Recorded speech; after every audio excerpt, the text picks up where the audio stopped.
The most important thing is your mind. Make no mistake about that. Right now, the only thing that is holding you back, I promise you, and whatever excuse you're telling yourself, it's bull. The only thing that's holding you back is the way that you think about yourself and the world. That's it, flat. You have not built the mechanisms in your mind that you need to free yourself from the matrix. And boys and girls, the matrix has you. Who knows David Foster Wallace? This is water. In the talk, what he makes clear is the fish is the last one to realize that it's in water. Think about it from a human perspective. We had to discover air. We had to discover gravity. They're so ubiquitous, you literally don't see them.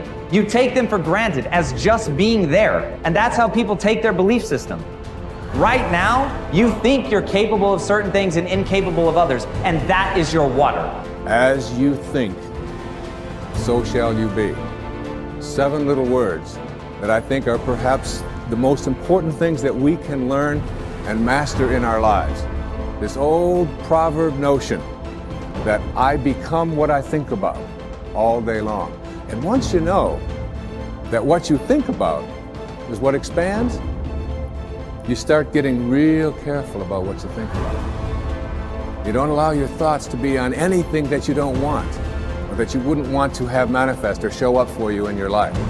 It's what goes on between this ear and this ear and in our hearts that determine our lives out there. There's no world out there except what's going on here. So the people that say, I can't afford it, I can't do this, I can't get to college, the rich are evil, I choose not to participate in that. And that's one thing people could change today. Correct. Right now is that dialogue in their head. Stop saying the word can't. I can't. Right. So how can? How can I? Especially as in, I can't afford it, how can I afford that? Right. Because that opens them up to looking at it as an investment to a greater future. Right. Well, the simple part that most people don't understand is that every thought we think and every word we speak is creating our future. It's as though our thoughts go out into the universe and are accepted and brought back to us as experience.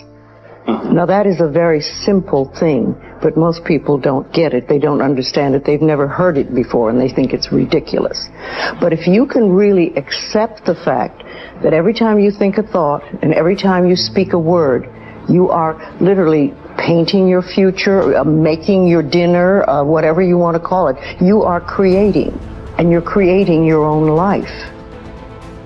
And this is simple, but it's not easy to accept. But once you accept it, then you can start deliberately creating what you want in your life. And you begin to be aware of what you don't want in your life and how you are contributing to it.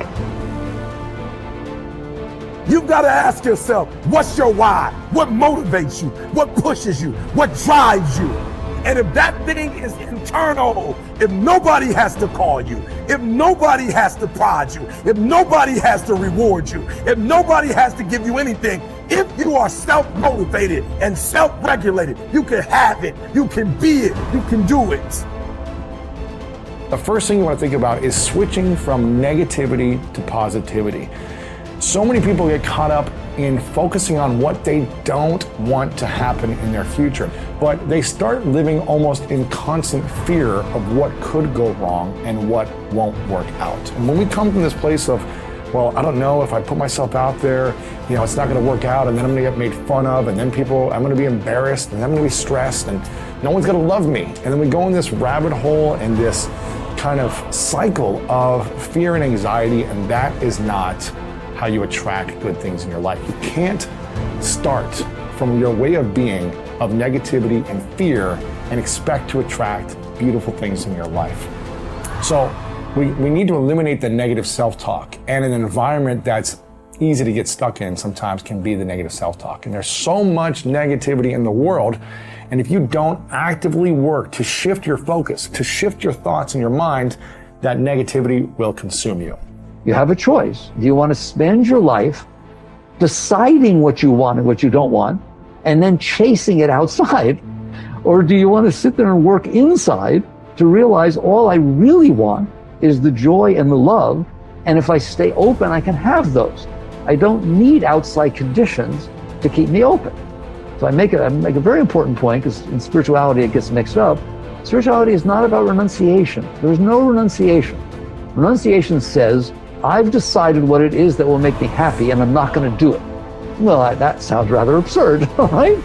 Spirituality says, it was stupid of me to decide what will make me happy instead of being happy with life, instead of being grateful and turned on by all of the amazing things that are happening in front of me and all the past experiences I got to have. Why don't I just enjoy all that and then come into life filled with love, filled with joy, and give the whole of my being to the moments that are unfolding in front of me? That's what spirituality says. So it's not about renunciation. It's not about things are wrong and things are right. It's about understanding that you did this. You did this with your mind. You set up conditions in which your mind would open and then your heart opens, and conditions in which your mind will close and your heart closes. So basically, you come to the point where you have to decide, do I want to continue letting my past leave impressions on my mind and my heart such that only certain things will open and close me, and then I will spend my life chasing after, manipulating, controlling, conniving, whatever you want, the world around me, so that sometimes it unfolds the way I want? Or do you want to sit there and understand that you're the one who's making these decisions? It's your mind who's setting up the conditions. Why don't you just not do that?